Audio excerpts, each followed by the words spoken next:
이대강 저 사람이 몰리는 꽃집 창업의 비밀에는 꽃집 창업과 경영과 관련하여 도움되는 내용이 많이 들어있습니다. 여기서는 꽃집 창업이 좋은 이유 2가지와 경영자로서의 노하우 2가지를 살펴보겠습니다. 먼저 꽃집 창업이 좋은 이유 2가지입니다. 1. 비교적 적은 자본과 시간으로 창업을 할 수 있다.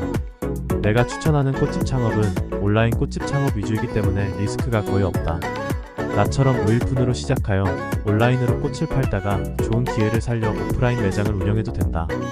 일단 꽃이라는 아이템을 통해서 내가 과연 장사를 잘할 수 있는지 경영자로서 자질이 있는지 파악해볼 시간이 되기도 한다.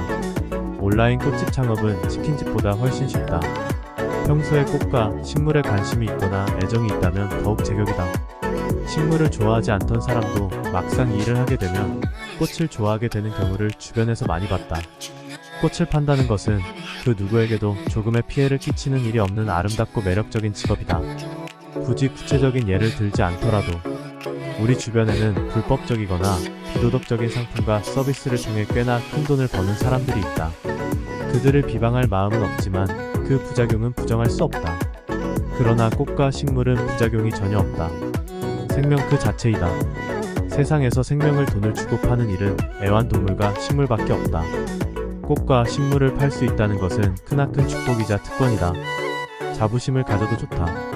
비록 식물을 키우다가 죽어서 처리해야 하는 번거로운 문제가 생기지만 그 또한 생물과 함께하는 소중한 경험이다. 또한 치킨집 창업은 반드시 매장이 있어야 한다.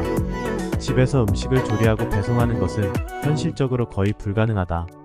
하지만 꽃집 창업은 작은 공방이 있어도 좋고 집에서도 충분히 가능하다. 주변에도 자택에서 상품을 만들고 네이버 스토어팜에 올려서 쏠쏠하게 돈을 버는 분들이 꽤 많다. 스마트폰과 손가락만 있어도 가능한 게 꽃집 창업이다. 어떤 스타일의 꽃집을 창업하느냐에 따라 그 준비 기간이나 노력이 달라지겠지만 비교적 적은 자본과 시간으로도 창업을 할 수 있다. 직접 꽃다발과 꽃바구니를 제작할 수도 있고 실력 있는 전문 플로리스트를 고용할 수도 있다. 300만원으로 꽃집 창업, 10년 만에 빌딩을 짓다라는 책의 이혜원 작가도 꽃집으로 시작했다. 제주도에서 갖은 고생을 하며 여러 창업을 하고 실패했다가 우연히 꽃이라는 아이템에 꽂혀서 직접 꽃을 배우고 배달도 하면서 성공하게 된 것이다. 다른 아이템과 융합할 수 있다. 플라워 카페라는 곳에 가본 적이 있는가? 요즘에는 참 많이 생겼다. 하지만 내가 막 창업을 했을 때만 해도 그런 곳으로 유명한 데는 몇 군데에 불과했다. 아직 기억에 남는 곳은 한남동의 블리페라는 곳이다. 여기서는 독일식 수제 소시지와 간단한 음식을 판매했는데 매장은 오래된 빌라를 개조해 내외부 인테리어를 했다. 담쟁이 덩굴의 담벼락을 거쳐서 매장 안으로 들어가면 소박하고 아기자기한 꽃들이 좌우로 고개를 흔들며 인사한다. 약간 낡은 느낌의 외관과 꽃은 묘하게 어울린다. 차가운 도심 속에서 따뜻한 온기를 느낄 수 있는 공간이었다. 고풍스런 장식장과 가구들이 색다른 분위기를 자아냈고 내부에는 플라워 클래스를 열 수 있는 공간도 마련되어 있었다. 친구와 맛있는 음식을 가볍게 먹고 매장 전체를 갤러리 투어하듯 천천히 둘러보다가 필요한 꽃이 있으면 자연스럽게 구매할 수 있는 곳이었다. 기존 빌라의 계단은 상품 진열대로 자연스럽게 개조되어서 멋스러움을 자아냈다. 이처럼 꽃집은 연결할 수 있는 아이템이 무궁무진하다. 액세서리도 판매할 수 있고 식음료를 가능하고 도서관도 운영할 수 있다. 실제로 홍대 근처에는 술 파는 꽃집이라는 곳이 있다. 술집이면서 꽃집인 것이다. 꽃집에서 냄새가 나는 다른 아이템을 팔면 안 된다는 고정관념을 완전히 깨뜨렸다. 오히려 술을 먹다가 꽃의 아름다움에 취하고 반해서 구매로 이어지는 경우가 상당히 많다고 한다. 꽃엽서나 휴대하기 좋고 선물하기 좋은 아이템들이 인기였다. 이 정도면 치킨집과 꽃집도 얼마든지 융합이 가능하다. 4차 산업혁명 시대의 흐름에 걸맞게 타깃 고객군이 겹치거나 비슷하다면 무엇이든 융합할 수 있는 게 꽃이다. 인테리어는 기본이고 사람의 마음을 편안하게 하고 여유있게 하는 매개체로서 식물이나 꽃만한 것이 없다. 다음으로 꽃집 경영자로서의 노하우 2가지를 살펴보겠습니다. 1. 식물 경영 일지를 써라. 거리를 걷다가도 신기한 꽃이 있으면 어김없이 사진기를 들이댄다. 꽃의 정면과 옆면 등 한두 컷을 찍고 네이버 또는 모야모 앱을 사용해 검색하면 금세 이름을 알 수 있다.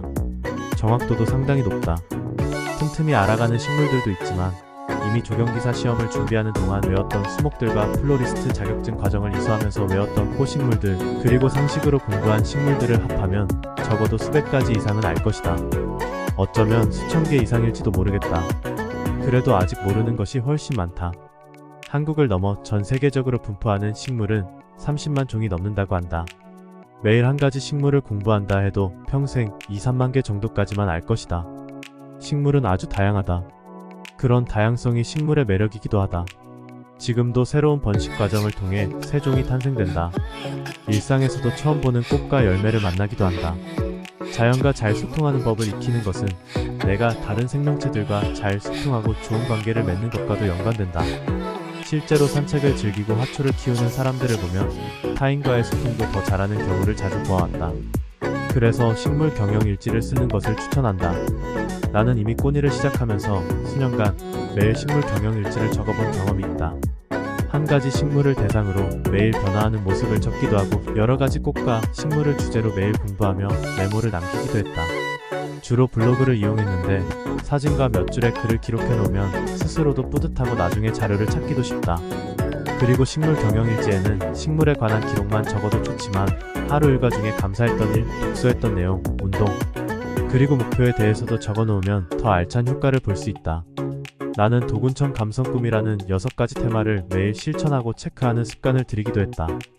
독서, 운동, 청소, 감사, 성찰, 꿈을 말하는 것으로 오늘 내가 독서하고 운동하고 청소했던 내용들을 간략히 한 줄 이상 기록하는 것이다. 설령 오늘 한 페이지도 독서를 못했다면 있는 그대로 기록하면 된다. 하고 못한 것도 중요하지만 그것을 매일 기록한다는 행위 자체가 처음 설정한 목표를 잊지 않게 만들고 꾸준히 실천하게 해준다. 그래서 하루 일과가 끝날 때 즈음단 1분이라도 식물 경영 일지를 작성해 보기를 추천한다. 플라워 컨설턴트가 되라. 꽃 주문을 받다 보면 고객이 꽃에 대해 제대로 알고 주문하는 경우는 상당히 드물다. 개업 화분에 좋은 거 추천해주세요. 아는 대표님이 사업이 잘 돼서 확장 이전을 했는데 어떤 서양란을 보내면 좋을까요? 이런 문의를 많이 받는다. 이때 우리 앱이 꽃집 사장님들의 초기 응대에 따라 상품의 구매, 연기, 주문 취소가 결정된다. 그럼 어떻게 말해야 주문으로 이어지는 답변이 될까? 이를 위해 우리는 꽃 판매 전문가인 플라워 컨설턴트가 되어야 한다. 플라워 컨설턴트는 말 그대로 어떤 꽃을 주문할지 망설이는 고객에게 최대한 친절하고 정확히 니즈에 맞는 상품을 추천하는 것이다. 그러기 위해서는 꽃과 식물에 대해 애정을 가지고 꾸준히 공부해야 한다. 그 공부의 목적은 주문자의 목적과 용도를 명확히 파악하기 위함이다. 예를 들어 상처받은 나를 위해 치유의 꽃 선물을 한다면 작고 아담한 사이즈로서 책상 위에 올려두면 좋다. 가까운 곳에서 물도 자주 주면서 애정을 쏟을 수 있고 키우기도 쉽다. 개업이나 이사 등 축하가 목적이라면 10만원 정도의 해피트리, 스투키, 드라코, 아레카야자, 고무나무 등을 선물하면 좋다. 이때 받으시는 분의 연령대, 성별, 직업, 취미 등을 대략적으로 파악하면 디자인과 크기를 결정하는 데 수월하다. 또한 선물을 받으시는 분이 식물 초보자인지, 경험이 있는지, 빛은 잘 드는지, 환기나 통풍 상태는 어떤지를 파악하는 섬세함을 보인다면 고객은 더욱 신뢰감을 갖게 될 것이다. 그리고 상담을 하다가 잘 모르는 영역은 솔직히 말하고 정중히 사과하자. 다시 알아보고 연락을 드리겠다는 태도도 중요하다. 사업을 길게 할 것이라면 애초에 서비스와 태도에 대한 매뉴얼을 갖추고 조금씩 수정 보완하면 좋다. 어떤 식물은 외형은 많이 비슷하지만 실제로는 잎의 가장자리 모양과 수피의 질감을 통해서 구분하는 경우가 있다. 초보자는 이런 미묘한 차이에서 헷갈렸다가 상품을 잘못 보낼 수도 있다. 그래서 꾸준히 식물에 대해 공부하고 꽃 관련 잡지를 한두 권 이상 정기 구독하기를 추천한다. 전시회나 수목원을 관람하는 방법도 좋다.